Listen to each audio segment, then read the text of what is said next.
A study released just this morning by the American Academy of Pediatrics finds parents of young children, especially mothers, are more at risk of becoming overweight than people of the same age without children. Registered dietitian Cynthia Sass is here to explain and give us some tips on staying healthy. Good morning. Good morning. You know, a lot of the moms in the studio were chatting this morning, and we heard this and we said, yeah, because when your kids are little, you feel like you don't have time to do anything. You finish the food off their plates. True. Is that really the reason that we're packing on the pounds? Absolutely, and it applied more to moms than dads, which is no surprise, right? Because moms are really the ones who are stressed out, sleep deprived, and pressed for time. And sleep deprivation alone can up your hunger hormones, cause you to crave more fatty and sweet foods. And really, when you're pressed for time, we reach for the quick, convenient, comfort foods, and those tend to be the not-so-healthy choices. The things that are more processed. Absolutely. The things that stick with us longer. Yeah. In all those places we don't want them to stick. Right.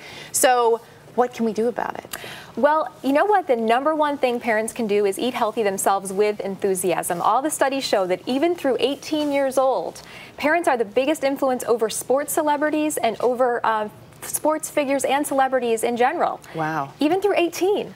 That's amazing. So we have to start by setting a good example. Yes. You have some ideas for us on ways we can make things a little healthier for the entire family. So let's start with the food changes. Don't take a lot of time, don't take a lot of effort, because we all know that that's an issue. So instead of sweets, maybe fruit kebabs. Here we have some non-fat yogurt with a little bit of honey and cinnamon stirred into it. Yep. Instead of maybe chocolate milk or some kind of soda, a smoothie. Kids love smoothies. Some frozen fruit, some non-fat milk. Throw some chocolate chips in there, and even a scoop of oats to give you a serving of whole grains. Quick and easy. You've got peanut butter there too. I know you like to make smoothies too with almond butter sometimes. Absolutely. That will help you absorb more antioxidants from the fruit. This is also a fun thing. I've noticed my 4-year-old loves to make smoothies, so it's a fun way to get your kids involved too. Yes. Let them make the loud, the blender make that loud noise. That's true. Let them press the button. And even instead of something frozen and processed, as you mentioned, like a pizza pocket, take some whole grain English muffins, keep them open faced, put some healthy marinara sauce, a little bit of, let's say part skim mozzarella on top, throw them in the toaster oven, and you have an after-school snack. The good old English muffin pizza. I grew up on those. Yeah, and this is so important because, unfortunately, what we're seeing is that the statistics are pretty scary when it comes to childhood obesity. Today's generation of kids may be the first to not outlive their parents. Wow. Because we're seeing diseases in kids that we normally see in adults, from type 2 diabetes to high blood pressure and even heart disease. So in 1976, 5% of children in the U.S. qualified as obese. Today, it's 20%. 1 in 5 kids. Just in my lifetime, 5% to 20%. That's scary. So we really need to do something. And so we need to start at home. So this is one way, obviously, these are some of the foods. Also, physical activity is very important because a lot of the moms, and it is more moms, as you mentioned, than dads, they're not getting out and exercising enough. Right. I say take advantage of your local parks. There's a lot of free or low-cost activities there, from indoor or outdoor swimming to renting bikes, renting roller skates, for example. And even if you're at home, go to your local library and rent DVDs like dance DVDs.